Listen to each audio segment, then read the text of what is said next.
Good morning class. सो कल हम लोगों ने किया था, स्टार्ट की थी मीन्स थ्योरम्स। सो 4 थ्योरम्स कर ली थी और कुछ थ्योरम्स मैंने आप लोगों को खुद से ट्राई करने के लिए दी थी। सो आज हम करेंगे थ्योरम नंबर 7। 4 तक मैंने करा दी थी, 5 और 6 आपको ट्राई करने के लिए दी है बस। सो 7 देखते हैं। Prove that eigen values of a diagonal matrix are the diagonal elements of the matrix. Means अगर कोई मैट्रिक्स डायगोनल मैट्रिक्स है तो हम जब उसकी आइगन वैल्यूज़ निकालते हैं तो उनकी वैल्यू वही आती है जो डायगोनल वाले एलिमेंट्स थे, मतलब जो डायगोनल पे वैल्यूज़ लिखी हुई थी। सो जो डायगोनल मैट्रिक्स होती है वो कैसी मैट्रिक्स होती है, जिसके सिर्फ डायगोनल पे नॉन ज़ीरो एलिमेंट्स होते हैं, डायगोनल के अलावा ऊपर और नीचे ये पूरा ज़ीरो बना होता है। सो ये भी ज़ीरो है और ये भी सब एलिमेंट्स ज़ीरो हैं। सो सिर्फ जो नॉन ज़ीरो एलिमेंट्स हैं वो कौन हो सकते हैं, A11, A22, ANN फॉर्म वाले। हो सकता है इन एलिमेंट्स में से भी कोई ज़ीरो हो जाए, बट ये सारे ज़ीरो नहीं होंगे। अगर सारे ज़ीरो हो गए फिर तो ये ज़ीरो मैट्रिक्स बन जाएगी। सो एटलीस्ट एक डायगोनल एलिमेंट नॉन ज़ीरो होता है। सो ये कोई डायगोनल मैट्रिक्स है ऑफ ऑर्डर n। सो इसकी जो कैरेक्टरिस्टिक इक्वेशन होगी वो A माइनस लेमडा है, तो डायगोनल में से लेमडा लेमडा माइनस करते हैं। तो जब डायगोनल मैट्रिक्स का हम डिटर्मिनेंट फाइंड करते हैं तो आप जब इसको एक्सपैंड करेंगे तो सिर्फ क्या आएगा, सिर्फ इनकी प्रोडक्ट ही तो आएगी।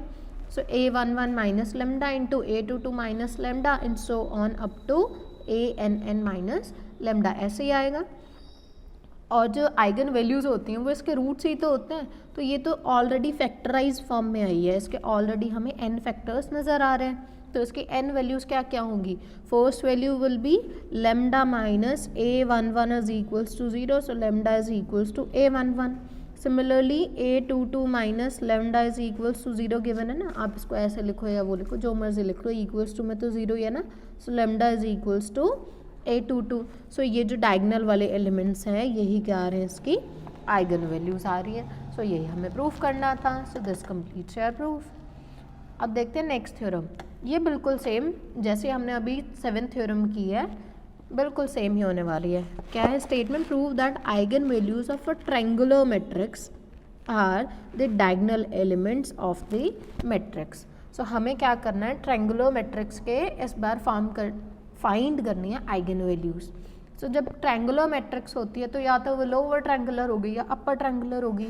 मीन्स या तो डायगोनल के नीचे जीरोज होंगी या डायगोनल के ऊपर जीरोज होंगी। तो हमने जो कंसिडर किया दैट इज अपर ट्रायंगुलर। आप लोअर ट्रायंगुलर से भी स्टार्ट कर सकते हैं।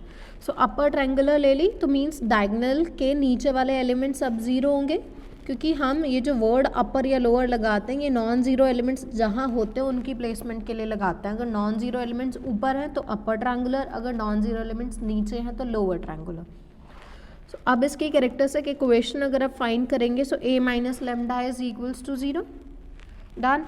सो अब देखो इसके अंदर मतलब यहाँ पे सब्स्टिट्यूट करो, सो माइनस लेमडा डायगोनल से माइनस हो जाएगा।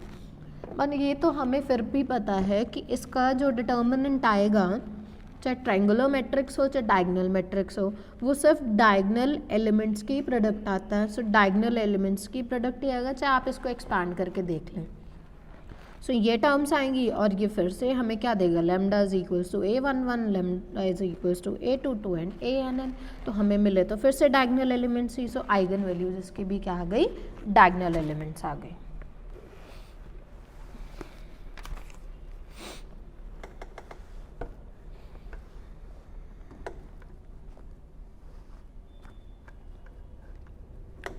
So your next theorem is theorem number 9. If alpha is an eigenvalue of a non-singular matrix A, alpha क्या है, एक eigenvalue है, then prove that determinant of A by alpha is an eigenvalue of adjoint of A।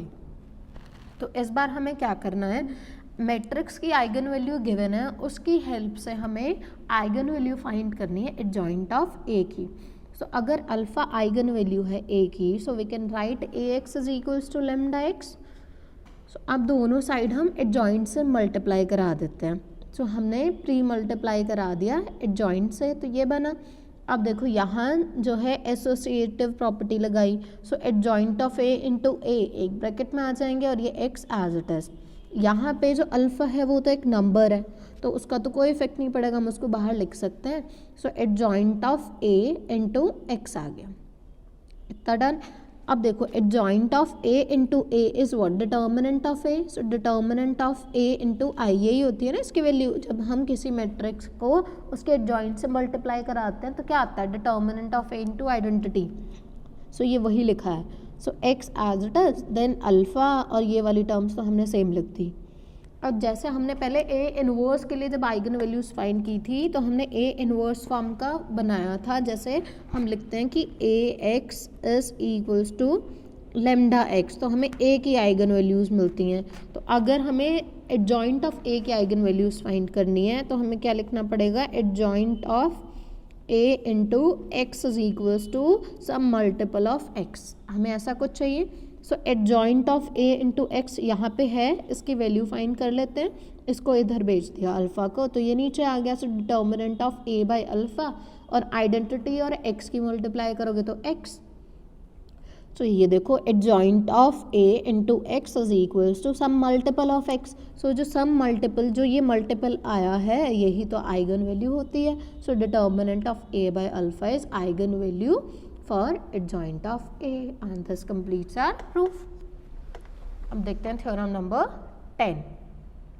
So theorem number 10 की statement है, any two characteristic vectors corresponding to two distinct roots of a Hermitian matrix are orthogonal. So हमने दो characteristic vector let कर लिए, दो eigen values के corresponding, lambda 1 and lambda 2 के corresponding. So by definition of eigen values A X one is equals to lambda 1 x1 आएगा और A X two is equals to lambda 2 x2 आएगा, done. But we know that the characteristic roots of a Hermitian matrix are real. हमने अभी तो पीछे proof किया है कि हर्मिशियन मैट्रिक्स के जो कैरेक्टरिस्टिक रूट्स होते हैं वो रियल होते हैं। सो लेमडा 1 एंड लेमडा 2 ये कैसी वैल्यूज़ होंगी, ये दोनों रियल वैल्यूज़ होंगी, ठीक है इतना। अब इन दोनों में हम क्या करेंगे, x1 वाले में x2 के कॉन्जुगेट से प्री मल्टीप्लाई और x2 वाले में x1 के कॉन्जुगेट से मल्टीप्लाई, ट्रांसपोज कॉन्जुगेट से। सो ये दोनों आ गए। देन फ्रॉम थर्ड से अगर हम इसको लिखें, देखो दोनों साइड हमने क्या कर दिया, थीटा रेस कर दिया थर्ड इक्वेशन के। तो जब दोनों साइड थीटा रेस किया तो हमें क्या मिला, देखो इसको ओपन कैसे करते हैं, आपको पहले भी बताया मैंने कि A B to the power theta अगर फाइंड करना हो तो ये क्या होता है, B theta into A theta, ऐसे ही होता है। सो आप क्या एज्यूम करो इसको, सो मीन्स जो भी ऑर्डर होता है उसका रिवर्स लिखना स्टार्ट कर दो। पहले x1 का थीटा, फिर a का थीटा, फिर देखो x2 का थीटा तो ऑलरेडी एक बार ट्रांसपोज कॉन्जुगेट लिया हुआ, उसका फिर से ट्रांसपोज कॉन्जुगेट लेना है तो वापस से मैट्रिक्स आ जाएगी। सो इसलिए ये क्या आ गया, x2 ही आ गया। ऐसे ही इधर भी इनका भी ऑर्डर चेंज कर दो, तो x1 थीटा देन लेमडा 1 का थीटा, देखो ट्रांसपोज तो लेमडा का लेमडा ही आएगा और कॉन्जुगेट भी लेमडा का लेमडा ही आएगा, because lambda 1 and lambda 2 are real. So इतना हो गया। अब आगे देखते हैं, लेमडा लिख दिया हमने, x1 थीटा a x2। अब हमें देखो क्या करना है, दोनों टर्म्स को देखो, तो a theta is equals to a आएगा, तो हमने a theta is equals to a लिख दिया because a is Hermitian matrix, done. अब a x2 की वैल्यू लगा दो, a x2 is what, lambda 2 x2, so lambda 2 x2। अब ये जो टर्म्स बनी यहाँ से, अब देखो x1 theta into x2 and x1 theta into x2, ये लेमडा 1 एंड लेमडा 2 तो स्केलर्स हैं, आप इनको बाहर लिख लें। सो मीन्स हम इसको ऐसे लिख सकते हैं ना, lambda 2 x1 theta into x2 is equals to lambda 1 x1 theta into x2।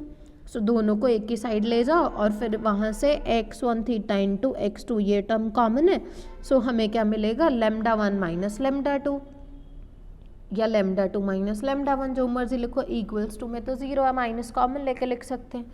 So lambda 1 minus lambda 2 into this term is equals to 0, ठीक है। अब क्योंकि लेमडा 1 एंड लेमडा 2 क्या थे, डिस्टिंक्ट कैरेक्टरिस्टिक रूट्स थे, देखो क्वेश्चन में गिवन है, ये क्या है, टू डिस्टिंक्ट कैरेक्टरिस्टिक रूट्स, तो ये डिफरेंट है।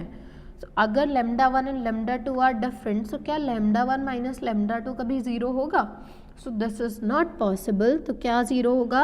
ये वाली टर्म. सो x1 थीटा इंटू x2 क्या होगा? ज़ीरो. एंड दिस प्रूव्स कि x1 and x2 are orthogonal vectors. So this completes your proof. अब देखते हैं last theorem of this exercise is theorem number 11. Statement क्या कहती है कि अगर lambda 1, lambda 2, lambda n are distinct eigen values of a matrix A. ये क्या है? आइगन वैल्यूज हैं और ये सब डिस्टिंक्ट हैं, सब डिफरेंट हैं, कोई भी किसी के इक्वल नहीं होगी.